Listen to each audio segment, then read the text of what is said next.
কারবালার ময়দান দেখতে গেলেন, দেখতে পাই একজন সুন্দরী রমণী। জোরে বলুন সুবহানাল্লাহ। ওই জায়গাতে কারবালার ময়দান খানা ঝাড়ু দিতে লেগেছে, পরিষ্কার করছে। আলী আকবর গিয়ে তাকালেন, দেখতে পাই এমন সুন্দরী রমণী পৃথিবীতে কোনোদিন দেখি নাই। একবার চন্দ্রের আলোর দিকে তাকায়, একবার ওই রমণীর দিকে তাকায়। আলী আকবর ভেবেছেন ওই চন্দ্রের আলো ফেল হয়ে যায়, ওই নারীর ওই রমণীর চেহারাটা উজ্জ্বল হয়ে যায়। আলী আকবরের দিকে তাকিয়ে আছেন। আলী আকবর বলে, আমি তাকিয়ে আছি, আমার দিকে ফেল ফেল করে তাকিয়ে আছে, চোখের জল ঝরে যায়, এত কেঁদে যায় যার তুলনা দেওয়া যায় না। নিকটে গেলাম না, ফেরত হয়ে চলে আসলো। মাথাটা নিচু করে বাবার দরবারে খিমাতে দাঁড়িয়ে আছেন। বাবা বলে, বেটা কেন তুমি মাথাটা নত করে দাঁড়িয়ে আছো? বলো রে, কিসের জন্য দাঁড়িয়ে আছো? বলে, বাবা তুমি আমাকে কারবালার ময়দানে পাঠিয়েছিলে, আমি কারবালার ময়দানে গেলাম, যাওয়ার পরে একটা দৃশ্য দেখতে পেলাম। বলে, কি দৃশ্য দেখলে বলো? বলে, ওই জায়গাতে গিয়ে দেখছি একটা সুন্দর রমণী, যার চেহারাখানা পূর্ণিমার চন্দ্রের মতো। ওগো আব্বাজান, একবার আমি চন্দ্রের আলোর দিকে তাকালাম, একবার ওই রমণীর দিকে তাকালাম, আমার মনে হয় ওই রমণীর চেহারাটা উজ্জ্বল হয়ে যায়। বলে, বেটা কি করছিল বলো? বলে, কারবালার ময়দানখানা পরিষ্কার পরিচ্ছন্নতা করছিল। আলী আকবরের কথা শুনে ইমাম আলী মাকাম কচি বালকের মতো ঝরঝর করে কান্না শুরু করলেন। এত কেঁদে যায় যার তুলনা দেওয়া যায় না। মুসলমান ওই সময় আলী আকবরকে বলে, ও বেটা তুমি কে জানো ওটা কে ছিল? বলে, জানি না, কোনোদিন দেখি নাই, কোনোদিন আমি দেখি নাই। ওই রমণীটাকে?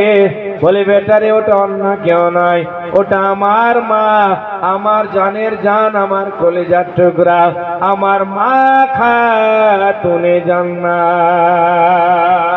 বলে, কারবালার ময়দানে কেন এলো বাবা? বলে, কেন আসবে না জানো?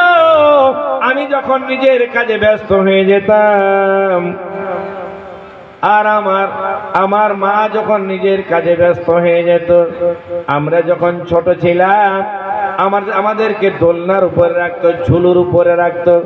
ওই সময় আল্লাহর ফেরেশতারা এসে আমাদের দোলনা খানাকে হিলিয়ে দিত।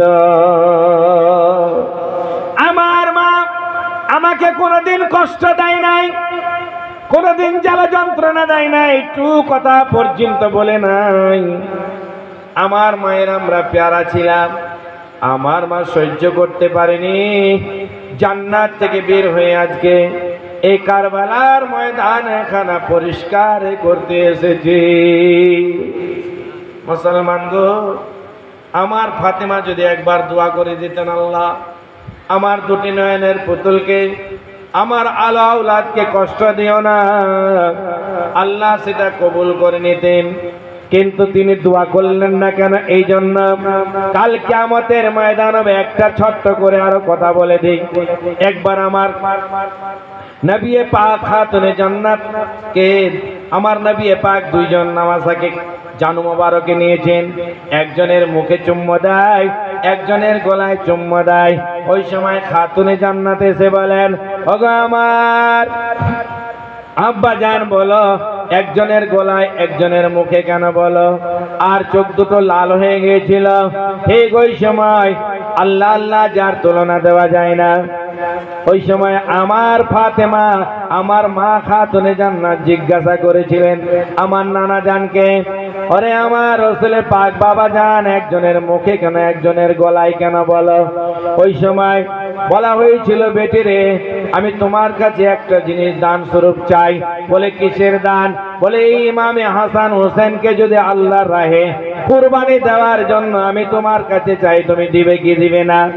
ওই সময় আমার নানা জান জিজ্ঞাসা করেছিলেন, আমার না ফাতেমা জিজ্ঞাসা করেছিলেন, এই কুরবানি দিলে কি হবে?